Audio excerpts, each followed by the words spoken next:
Hello everyone, কেমন আছো তোমরা সবাই? চলো আজ থেকে আবার জগদ্ধাত্রী পুজোর ভিডিওগুলো তোমাদের সাথে শেয়ার করি। পঞ্চমীর দিনের ভিডিও তো তোমরা আগেই দেখিয়ে নিয়েছো, আর এটা ষষ্ঠীর দিন। তখন বাজে প্রায় রাত 12:30। আমি, বোন আর শুভজিৎ তিনজনে বেরিয়ে পড়েছিলাম ঠাকুর দেখতে। এত সুন্দর সুন্দর লাইটের গেট দেখতে দেখতে আমরা প্রথমেই পৌঁছে গিয়েছিলাম ভদ্রেশ্বরে তেঁতুলতলার বুড়িমাকে দর্শন করতে। আমরা যখন বুড়িমার কাছে পৌঁছেছি তখন বাজে প্রায় 1:30।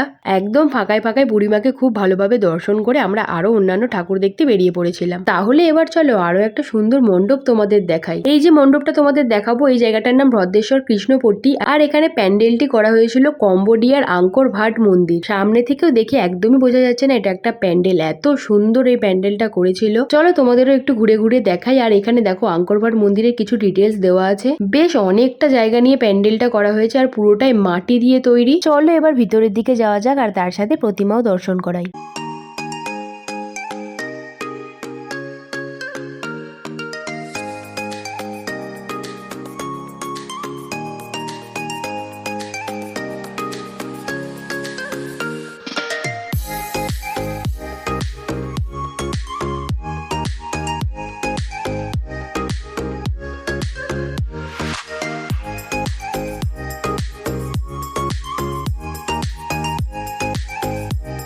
ভদ্রেশ্বরের বেশ কয়েকটা ঠাকুর দেখে চলে গিয়েছিলাম মানকুণ্ডু। মানকুণ্ডুর ভিডিও আর করি, কারণ গত ব্লগেই মানকুণ্ডুর ঠাকুর দেখিয়েছি। আবারও চন্দননগরে ফিরে গিয়েছিলাম আরো একটা ঠাকুর দেখতে। এটা ছিল কুণ্ডুঘাট দালান। এখানে মণ্ডপের থিমটা করেছিল চিঠি নিয়ে। চলো এবার মাকে দর্শন করাই, আর এর সাথে সাথে ভিডিওটা আমি এখানে শেষ করে দিচ্ছি। এখনো সব ঠাকুর দেখানো তোমাদের কমপ্লিট হয়নি, আরো কয়েকটা ভিডিও আসবে। তবে আজকের ভিডিও এতটুকুই, দেখা হচ্ছে আবার পরের ভিডিও। টাটা।